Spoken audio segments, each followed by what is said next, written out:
Anda yang merayakan, semoga damai dan juga sukacita Natal menyertai Anda sekalian. Ya, pemirsa, Presiden Joko Widodo berencana mencabut status pemberlakuan pembatasan kegiatan masyarakat atau PPKM. Rencana ini karena kasus COVID-19 di tanah air dipantau menurun cukup drastis dibandingkan saat gelombang kedua dan ketiga. Ya, lantas muncul pertanyaan, apakah PPKM ini masih relevan? Selain itu, pemirsa, kami juga mempunyai laporan seputar perayaan Natal dan juga liburan akhir tahun 2022. Bersama saya, Gita Mahlika. Dan saya Alfa Tauhid, inilah kabar petang selengkapnya.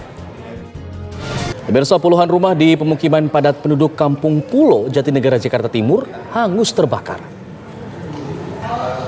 Kepadatan pemirsa terus terjadi di sejumlah pelabuhan penyeberangan, mulai dari Pelabuhan ASDP Ketapang, Bakahuni Lampung, hingga Pelabuhan Laut Gunung Sitoli di Sumatera Utara.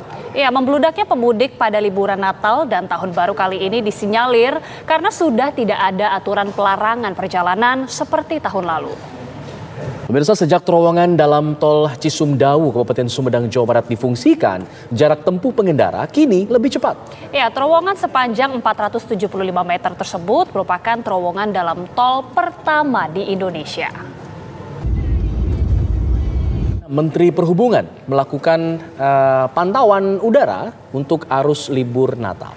Kakor Lantas meminta peran aktif masyarakat untuk membantu kepolisian untuk menyukseskan operasi Lilin 2022.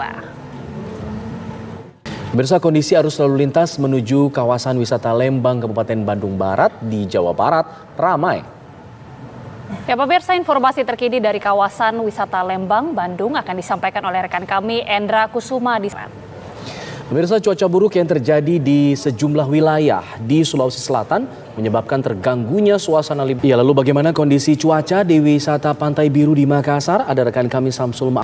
Ya, pemirsa, sebagian wilayah Indonesia memang tak pernah lepas dari cuaca buruk. Cuaca buruk melanda daerah di Indonesia mulai dari bencana banjir, pohon tumbang, hingga gelombang tinggi yang mengakibatkan transportasi laut ditunda keberangkatannya.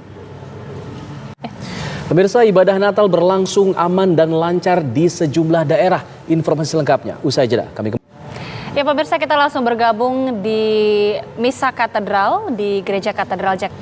Pemirsa, perayaan Natal pada tahun ini dirasakan berbeda oleh keluarga besar mendiang Yosua Huta Barat, korban pembunuhan berencana Verdi Sambo dan kroninya pada Agustus silam. Ya, pemirsa, ibadah Natal di Bethlehem, Palestina tahun ini dipimpin Uskup Agung Yerusalem, Monsinyur. Pemirsa, berita duka datang dari budayawan Betawi Ridwan Saidi yang wafat pada Minggu pagi tadi.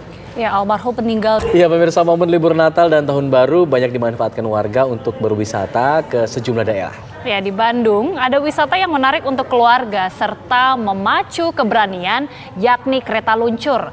Sementara itu, pemirsa, di Bogor, ribuan warga menikmati waktu liburan untuk berwisata air di The Jungle Water Park.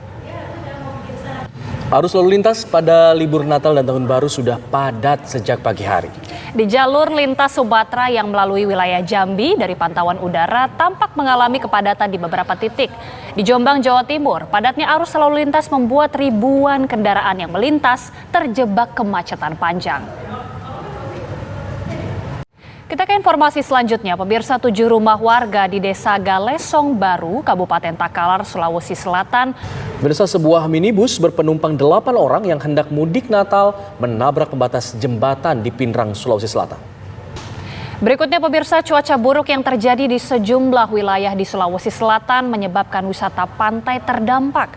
Salah satunya adalah Pantai Biru di Makassar. Ribuan kendaraan dari arah Jakarta menuju Jawa Tengah memadati jalur Pantura di Cirebon, Jawa Barat.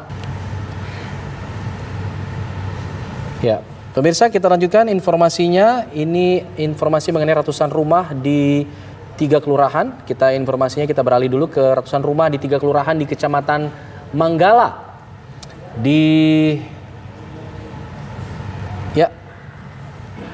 Kita coba tampilkan lagi informasi yang selanjutnya, pemirsa.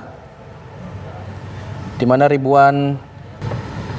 Kita ke informasi lainnya, Alfat. Demi merayakan misa malam Natal tahun 2022, warga desa Fata, Atu Timur, Kabupaten Ende nekat bertaruh nyawa melewati banjir karena ketiadaan jembatan sejak puluhan tahun.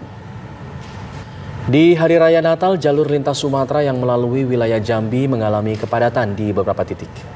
Ya, sesaat lagi di Kabar Petang pemirsa kami akan hadirkan informasi seputar kuliner. Ya, sementara bagi Anda yang suka sekali berwisata sambil mencoba atau berskuba, datang saja ke lokasi wisata Bukit Panguk Kediwung yang berada di Tenggara Kota Yogyakarta. Ya, hanya dengan membawa tiket masuk Rp10.000 saja, Anda dapat healing dan bebas berfoto sepuasnya.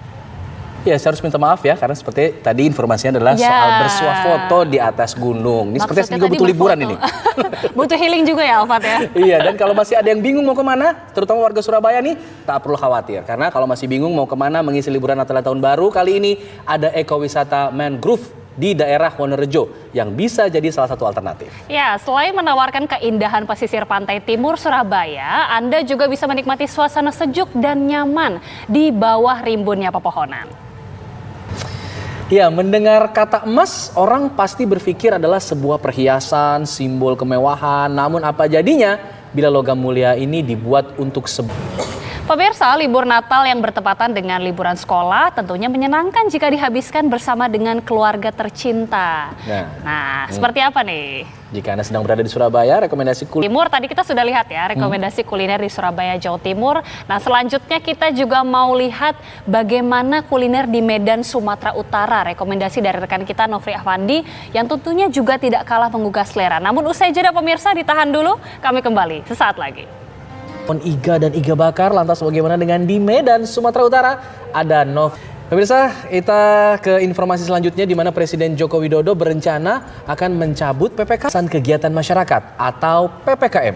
Padahal ancaman mutasi virus masih mungkin terjadi. Bagaimana dengan penanganan COVID-19 jika PPKM benar-benar dicabut?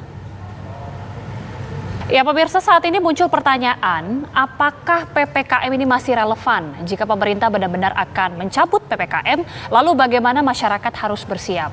Ya, kita akan membahasnya bersama dengan Ketua Bidang Komunikasi. Dan pemirsa, kami akan jeda dulu, kami akan kembali selepas kumandang azan maghrib untuk wilayah DKI Jakarta dan sekitarnya berikut ini. Selamat menunaikan ibadah sholat maghrib untuk Anda yang berada di wilayah DKI Jakarta dan juga sekitarnya. Kita lanjutkan kabar petang pemirsa, berita duka datang dari budayawan Betawi Ridwan Saidi yang wafat pada... Dan lagu Natal dari Kim Taeyong tadi sekaligus menutup jumpa kita dalam kabar petang kali ini. Anda bisa terus memperbarui informasi dengan cara mengakses laman tv1news.com. Akhir kata kami undur diri, saya Alfa Tauhid. Saya Agita Malika mengucapkan terima kasih dan sesaat lagi Anda dapat menyaksikan program Apa Kabar Indonesia Malam. Terima kasih, sampai jumpa.